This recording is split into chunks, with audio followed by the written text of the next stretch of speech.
안녕하세요. 오늘도 서연살롱을 찾아주셔서 감사합니다. 얼마 전 돌싱이 된 30대 여성이에요.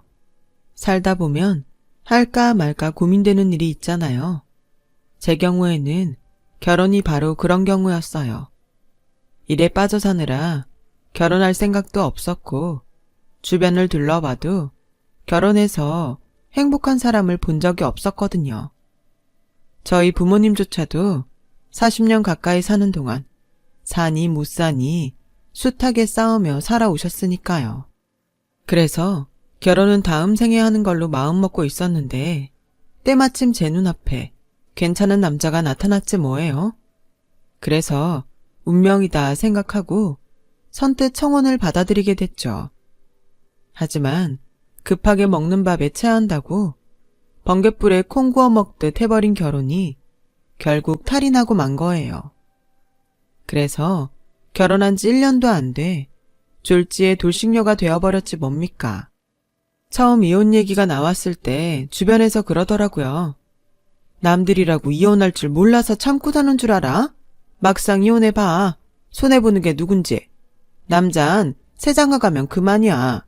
근데 여잔 어디 그런 줄 아니? 뭔가 하자가 있어서 이혼당했거니 색안경 쓰고 본다고. 생각 잘해. 괜히 나중에 후회하지 말고. 처음엔 다들 제가 참을성이 없어서 이혼 소리를 꺼내는 줄 알더라고요. 하지만 이유를 듣곤 고개를 끄덕였죠. 도대체 그 이유가 뭐냐고요? 1년 전쯤이었을 거예요. 고등학교 때 친하게 지내던 친구 중 하나가 결혼을 한다고 청첩장을 보냈더라고요. 근 10년 가까이 연락도 없이 지내던 사이였지만 그래도 한때 서로 집까지 오가며 놀던 사이라 짬을 내서 결혼식에 참석했어요. 신부 대기실에 들어갔더니 동창들이 꽤 많이 와 있더라고요. 웃긴 건 하나같이 저처럼 그동안 연락도 않고 지내던 사이더라고요. 제 나이쯤 되면 사실 결혼식 때 하객 부르는 것도 쉽지 않거든요. 다들 졸업한 지 꽤 돼서 친구들보다는 직장 동료가 더 많은 편이니까요. 그러니 결혼식 할 때마다 구걸하듯 친구들을 불러 모으게 되는 거죠. 그 친구의 경우도 마찬가지였어요. 서로의 근황도 제대로 모르는 상태에 동창이란 이유로 휴일에 불러낸 게 미안했는지 친구는 연신 자기 남편을 들먹이며 떡밥을 뿌렸어요. 내 남편이 치과 의사라. 친구들도 다들 의사들이야. 내가 가지치기 하는 심정으로 니들 부른 거니까 마음에 드는 사람으로 골라봐. 홈쇼핑 마감 임박 찬스를 외치는 호스트처럼 친구는 목소리를 높였죠. 그 모습이 한심하면서도 짠했어요. 예식이 시작되기 전까지 친구는 제게 몇 명의 남자들을 소개해 주었지만 딱히 결혼에 관심이 없던 저는 그냥 목례만 하고는 관심을 두지 않았죠. 그렇게 결혼식은 끝이 났고 저는 뒤풀이도 빠진 채 집으로 와버렸어요. 그렇게 몇 주가 지났을까요? 뜬금없이 친구가 전화를 했더라고요. 결혼식에 와줘서 고맙다는 인사를 하려고 그러나 했는데 생각지도 못한 소리를 하지 뭐예요? 뭐? 소개팅? 고맙지만 난 됐어. 남자 만날 생각도 없고 결혼은 더더욱 생각 없으니까. 다른 애들이나 해줘. 나 지금 업무가 바빠서 통화 길게 못하거든? 미안. 나중에 통화하자.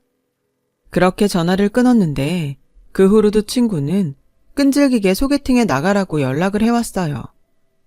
개인 병원까지 있는 의사야. 돈 있는 집안에 인물도 좋고 매너는 또 얼마나 좋은데. 솔직히 너니까 내가 소개하는 거다. 딴 애들한테는 해달래도 안 해줘. 그러니까 한번 만나봐라. 만나보고 싫으면 그때 거절해. 응? 친구 말로는 마담뚜들도 노리는 최고의 신랑감이라고 하더라고요. 그런 사람이 왜 나처럼 나이 많은 여자를 만나니? 젊고 예쁜 애들이 세고 셌는데. 너무 등 떠미는 게 이상해서 한마디 했더니 친구가 그제야 이실직고를 하더라고요. 그게 말이야. 흠이라고 하면 흠인데 사실 한번 갔다 온 사람이야. 돌싱이라곤 해도 얼마 못 살고 끝났어. 부인이 사고로 죽었거든. 순간 욕이 나올 뻔했어요. 돌싱을 폄하할 생각은 아니지만 아직 30대 초반인 친구한테 재취 자리를 소개해주는 게 친구예요. 그래서 쌍욕을 한 바가지 해버렸어요. 아니, 아무리 남자가 스펙 좋고 집안 좋으면 뭐래요.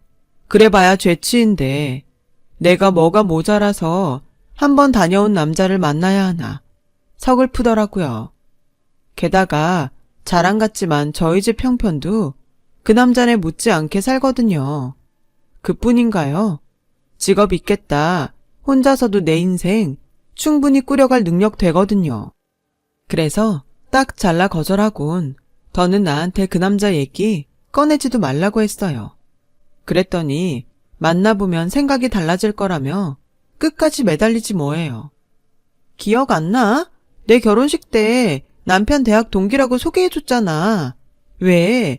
키 크고 공유 닮은 남자. 솔직히 기억도 안 났어요. 공유 같은 남자가 있었으면 내가 왜 기억을 못하겠어요? 다 뻥인 거죠. 어머, 기중씨는 너 기억하던걸? 네 이름도 알더라? 사실 기중씨가 너 좀 소개해달라고 부탁한 거야. 그래서 말인데 친구 하나 살린다 셈 치고 한 번만 만나주라. 응? 친구가 몇 날 며칠을 울고 짜면서 한 번만 만나보라고 통사정하는 바람에 결국 저는 원치 않는 소개팅에 나가게 되었어요. 그런데 이게 웬걸? 상대가 완전 괜찮은 거예요. 외모뿐 아니라 매너도 너무 좋았어요. 내가 왜 이 남자를 기억 못했을까 싶을 정도였죠. 그제야 죄치 자리에 나를 내보낸 친구가 조금은 용서가 되더라고요. 게다가 돌싱이라고 해도 딸린 자식도 없는 데다 이혼을 한 것도 아니고 아내가 사고로 세상을 떠나는 바람에 사별한 거라 딱하기도 했고요. 그래서 몇 번 더 만나보기로 했죠. 그렇게 남편과 데이트를 하는 동안 그동안 잊고 살았던 연애 감정이 다시 살아나기 시작했어요. 풋풋한 20대 감정은 아니고 현실적인 상황을 고려한 30대의 연애였어요. 일도 가정도 소홀히 할 수 없는 나이대라 서로에게 부담을 주지 않고 인생을 함께하는 파트너 느낌으로 말이죠. 그런 편한 연애는 처음이라서 만나면 만날수록 남편한테 빠져들고 말았어요. 경제적 능력이 바탕이 돼서 그런가, 사회 경험이 많아 그런가, 모든 면에서 안정적이고 여유가 있었어요. 이런 남자라면 인생을 함께해도 괜찮겠다는 확신이 들 정도였죠. 그래서 이 남자랑 결혼을 하기로 마음을 먹었던 것 같아요. 하지만 돌싱남이란 얘기를 듣자마자 저희 엄마는 진저리를 치셨어요. 하나뿐인 딸이 33세 재치로 들어가겠다고 하니 왜 안 그렇겠어요. 너? 아빠한텐 그 사람 말도 꺼내지 마. 네 아빠가 들으면 가만히 있을 것 같아? 당장 네 머리를 깎아서라도 집에 가두지. 키 막혀? 어디 사람이 없어서 재취야. 그 남자 소개해준 친구란 년하고 당장 연락 끊어. 그렇게 좋으면 지가 갈 일이지 어디 내 딸한테 들이밀어. 아주 고약한 년 같으니라고. 너 좋은 말 할 때 당장 헤어져. 예상했던 반응이지만 막상 당하고 보니 기분이 그렇더라고요.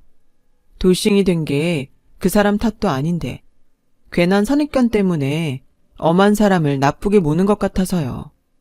중간에서 이러지도 저러지도 못한 채 시간만 흘러가고 있었죠. 그런데 생각지 못했던 일이 벌어진 거예요. 아빠 사업이 휘청하면서 그 충격으로 세상을 떠나신 거예요.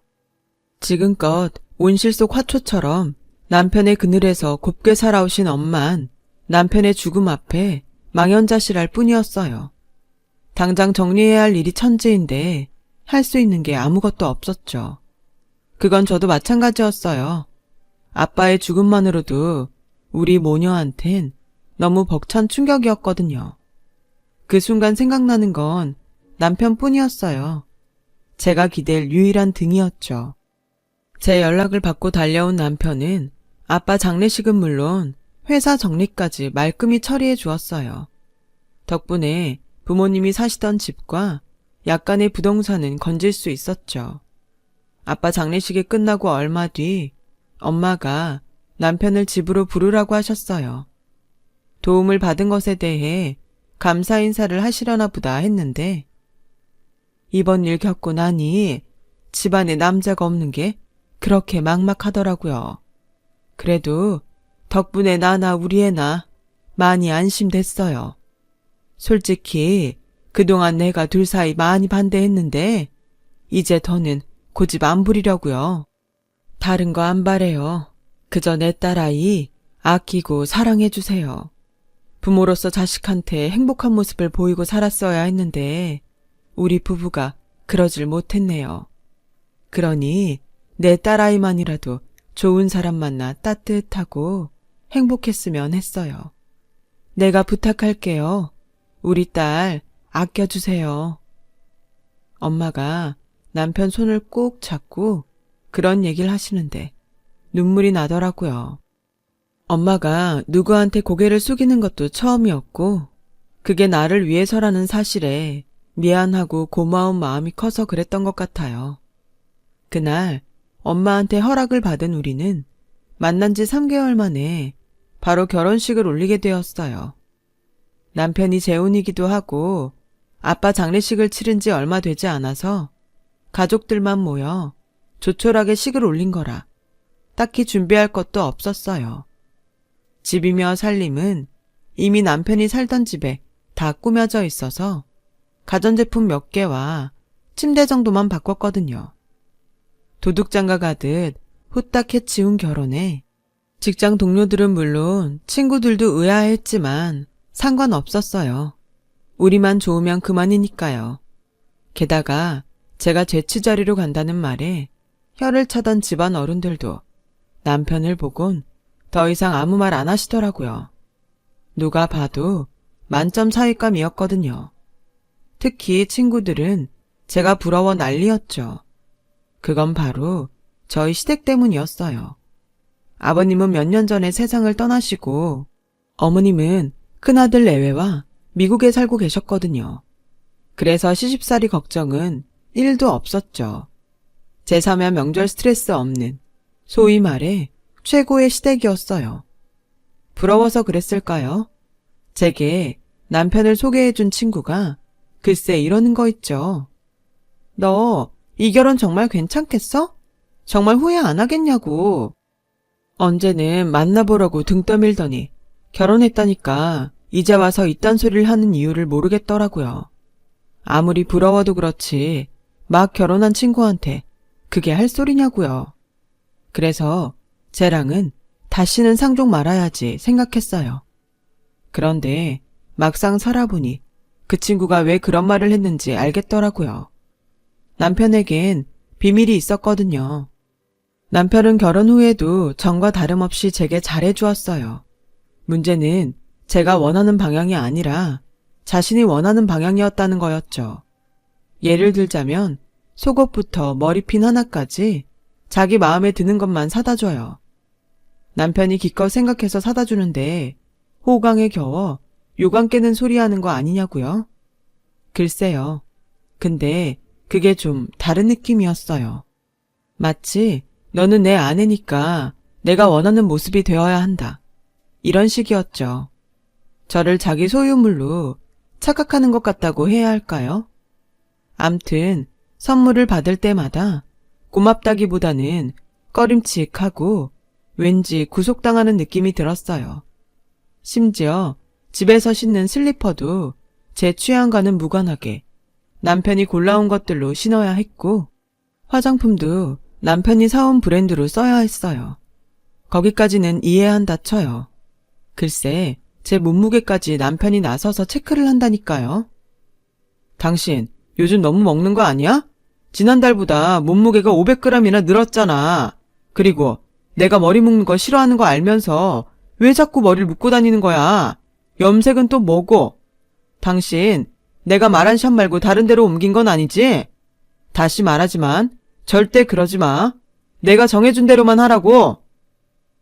이렇게 사람을 숨막히게 구속하는데 정말 미치겠더라고요.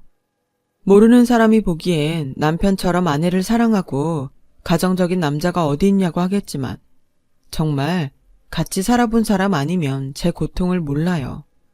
생수 하나조차 남편이 정해준 거 아니면 안 되고, 반창고 하나도 남편이 정해준 제품이 아니면 안 되니, 뭐 하나 제 결정대로 할 수 있는 게 없었어요.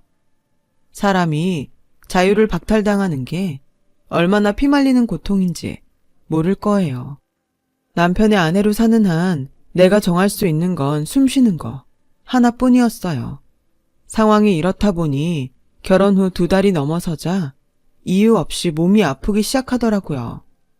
병원에서는 모든 게 정상이라고 했지만 제가 느끼기엔 어느 것 하나 정상인 게 없는 것처럼 느껴졌어요.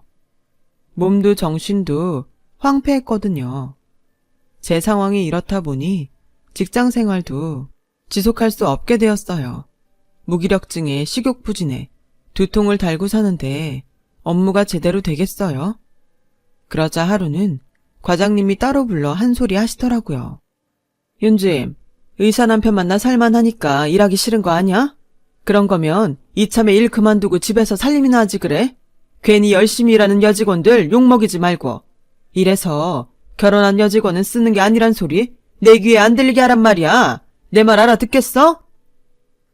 출산하고 한 달 만에 업무에 복귀해 억척이 소리를 듣고 있는 과장님은 마치 제가 여직원들 얼굴에 먹칠을 한다는 식으로 말했어요.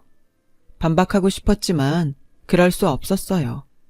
당시 제 모습은 제가 봐도 욕먹을 만할 정도로 엉망이었으니까요.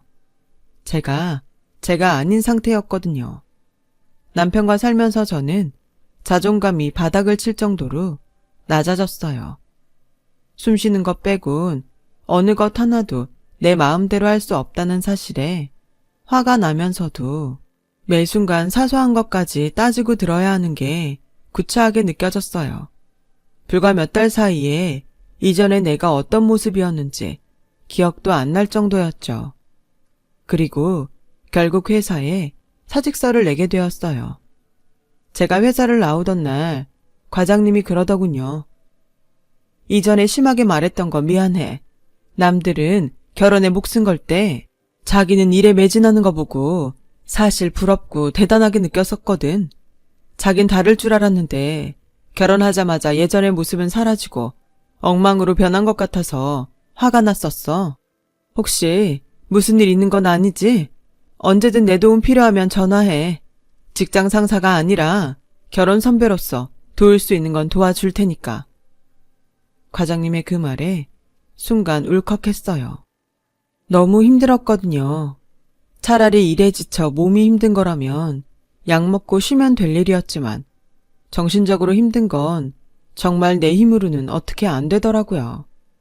그래서 먼저 제게 손을 내밀어준 과장님이 그렇게 고마울 수가 없었죠. 그렇게 회사를 나온 저는 전업주부로 살게 되었어요. 지금껏 제가 번 돈을 쓰면서 살다가 남편이 벌어다 준 돈으로 살림을 하려니 괜히 주눅이 들고 눈치가 보이더라고요. 아이스크림 하나 사 먹는 것조차 눈치가 보일 정도였어요. 그러던 어느 날이었어요. 남편이 엑셀 좀 하냐고 묻더라고요. 회사원 경력이 얼만데 설마 엑셀을 못하겠어요. 그래서 다룰 줄 안다고 했죠. 그랬더니 대뜸 앞으론 엑셀로 가계부 정리를 하라고 하더라고요. 대략적인 지출 내역은 휴대폰 메모장에 기입을 하고 있다고 했더니 그렇게 대충 하는 거 말고 난 좀 더 완벽한 걸 원한다고.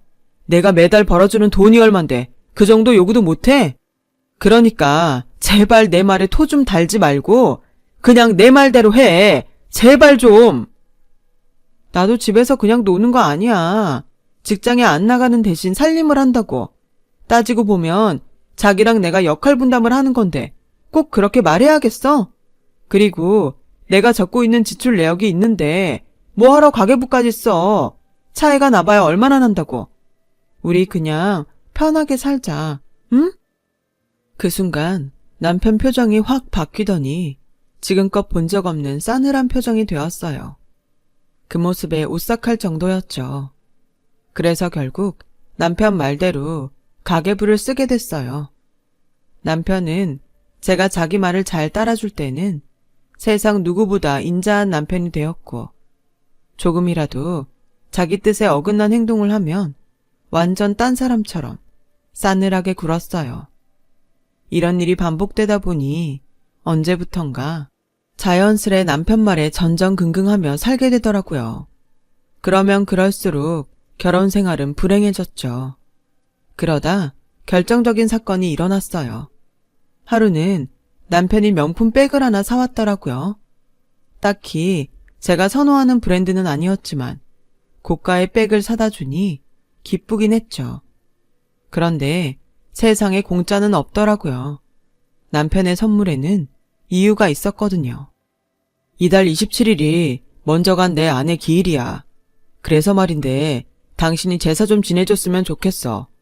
부모 없이 외롭게 자란 사람이라 제사 지내줄 사람이 없거든. 전 잘못 들은 줄 알았어요. 아니, 전부인 제사를 지내라니 이게 말이 되는 소리냐고요. 그래서 싫다고 했죠. 내가 왜 당신 전부인 제사까지 지내냐고요. 음식 몇 가지 하는 게 뭐가 그렇게 힘든 일이라고 큰 소리야. 내 입으로 이런 말 하기 그렇지만 당신 아버지 돌아가셨을 때 내가 아버님 회사 뒤처리하느라 얼마나 힘들었는지 알아? 내 돈 써가며 유명 로펌 변호사까지 대동해 일 처리해줬더니 당신은 고작 제사상 하나도 못 차리겠다고? 남들은 시부모 제사의 명절까지 다 챙기고 사는데 당신은 하는 게 뭐 있어? 내가 벌어다주는 돈으로 원장 사모님 소리 들어가며 편히 살면서 우리 엄마 생일을 챙기기래? 우리 아버지 제사를 챙기기래? 양심이 있으면 그딴 소리 하면 안 되지. 나 지금 이렇게 자리 잡기 전까지 전 와이프 공이 얼마나 컸는 줄 알아? 그 사람은 내 병원 홍보하겠다고 자기 동창이며 사돈의 팔촌까지 찾아다녔던 사람이야. 내 병원은 그 사람이 노력해서 키운 거라고. 그래놓곤 정작 사모님 소리는 당신이 듣고 사는데 그 정도도 못해? 앞으로 원장 사모님으로 떵떵거리고 살고 싶으면 그 사람 제사상이라도 제대로 차려. 알았어? 그때 알았어요. 남편 가슴속에는 여전히 전부인이 살고 있다는 걸요.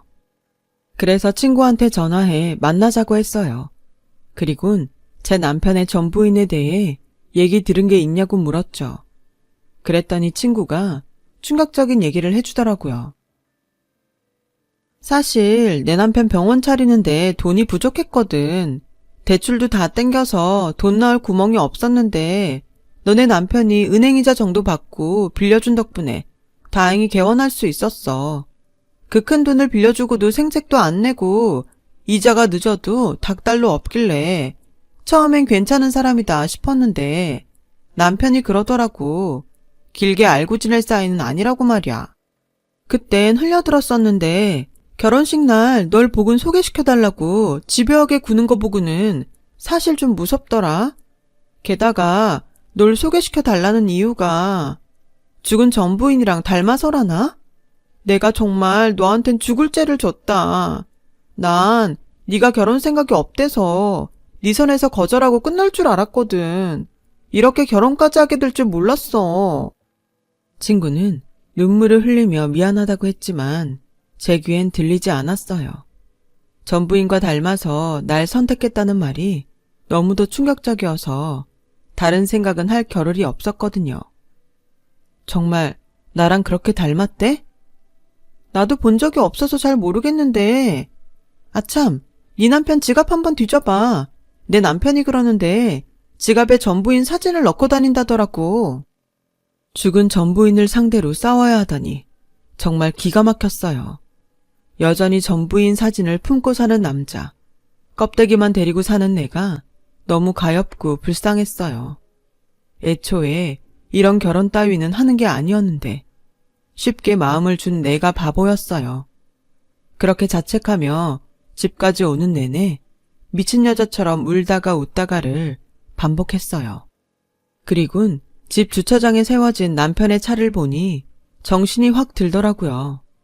그래서 화장을 고치곤 집으로 들어갔어요. 퇴근하고 돌아온 남편은 욕실에서 샤워를 하고 있더라고요. 그래서 얼른 남편 양복을 뒤져 지갑을 꺼냈어요.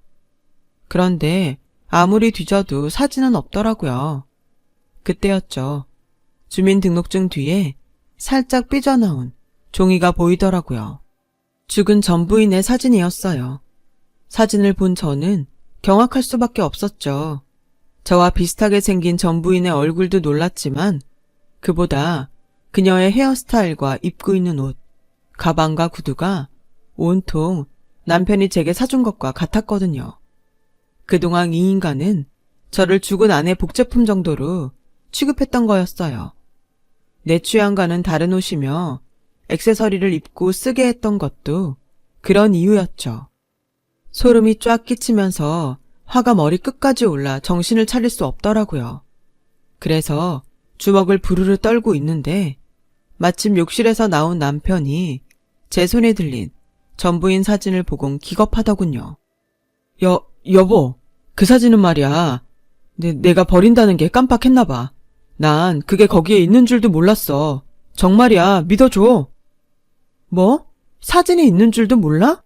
이게 어디서 개수작이야. 야, 이 지갑 결혼할 때 내가 사준 거야. 새 지갑에 네 손으로 안 넣었으면 사진에 발이 달려서 기어 들어갔겠냐? 어디서 말도 안 되는 소리를 짓거려. 네가 날 아주 물로 보고 있나 본데. 너 사람 잘못 봤어.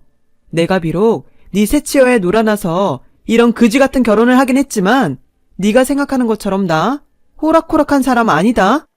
그동안 재밌었냐? 날 전마누라처럼 입히고 꾸며서 데리고 사는 게? 이거 완전 생또라이 아냐? 그래놓고 뭐?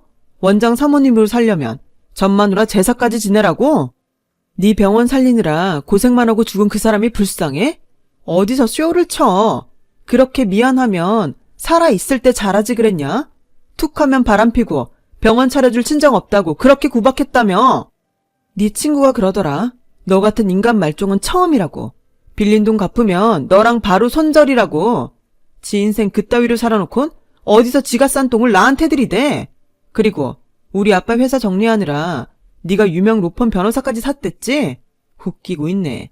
네가 우리 아빠 회사 돈 빼먹으려고 사무장 사서 선수 친 거잖아.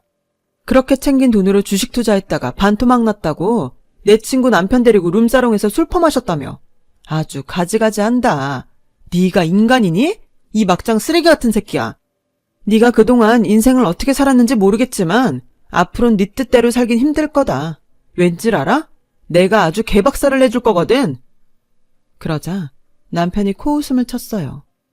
니깎게 무슨 재주로. 지 부모 재산도 제대로 못 챙기는 주제. 나 하나 되니까 너 같은 거 데리고 살아주는 거야. 고마운 줄이나 알아. 나 아니면 네가 사모님 소리를 듣고 살 수 있을 것 같아? 그러니까 까불지 말고 엎드려 싹싹 빌어. 그럼 이번 한 번은 용서해 줄 테니까. 너 지금 상황 파악이 안 되니? 내가 미쳤다고 너 같은 놈이랑 사니? 이혼 소송해서 그간 내가 받은 정신적 고통에 따른 위자료 다 받아낼 거야. 그뿐인 줄 알아? 네가 결혼 전에 우리 아빠 회사 돈에 손댄 건 엄연히 절도야. 너 콩밥 먹게 된다고. 그 주제에 어디서 큰 소리야? 아, 그 알량한 병원 하나 믿고 그렇게 까부는 모양인데 그거 네 소송비에 내 위자료랑 우리 아빠 돈 물어내고 나면 끝이야. 넌 개털이라고. 그러게 인생 똑바로 살지 그랬니? 암튼 나는 할 말 다 했으니까 나중에 법정에서 보자고. 아참, 이 집에 있는 내 옷들은 다 네 가져라. 네 취향이 너무 후져서 도저히 못 입고 다니겠거든. 저는 그 길로 친정으로 와버렸어요. 본격적으로 소송이 진행되자 남편은 자신이 불리하다는 걸 알았는지 저희 친정까지 찾아와 울고불고 난리를 쳐댔어요. 그 바람에 야밤에 경찰이 출동한 적도 한두 번이 아니에요. 결국 접근 금지 명령까지 떨어졌지만요. 남편과 이혼 소송은 끝이 나서 우린 남남이 되었어요. 그동안 남편이 제게 했던 행동들로 인해 제가 직장까지 그만둘 수밖에 없었던 것까지 참작되어 그에 합당한 위자료를 받을 수 있었어요. 절도에 대한 소송은 여전히 진행 중이지만 실형을 면하긴 어려울 거라고 하더라고요. 그리고 엄마와 저는 현재 제주도에 내려와 있어요. 서울 집을 팔고 제주도에 펜션을 구입했거든요. 독재 펜션이라서 그중 하나는 엄마랑 제가 쓰고 나머지는 손님을 받을 생각이에요. 엄마도 저도 이제 남편 그늘에서 벗어나 홀로 서기를 해보려고요. 우스갯소리로 할까 말까 고민될 때는 그냥 하라고 하죠. 하지만 하기 전에 꼼꼼히 따져보고 선택해야 할 것 같아요. 저처럼 호되게 당하지 않으려면요. 저도 이번 기회에 많이 느끼고 배운 게 있으니 엄마 모시고 조금 더 현명하게 잘 살아보겠습니다. 지금까지 제 사연을 들어주셔서 감사드리고요. 항상 건강하세요. 여러분, 사연 댓글에 응원과 현명한 조언 부탁드려요. 좋아요와 구독은 저에게 큰 힘이 됩니다. 오늘도 좋은 일 가득하세요.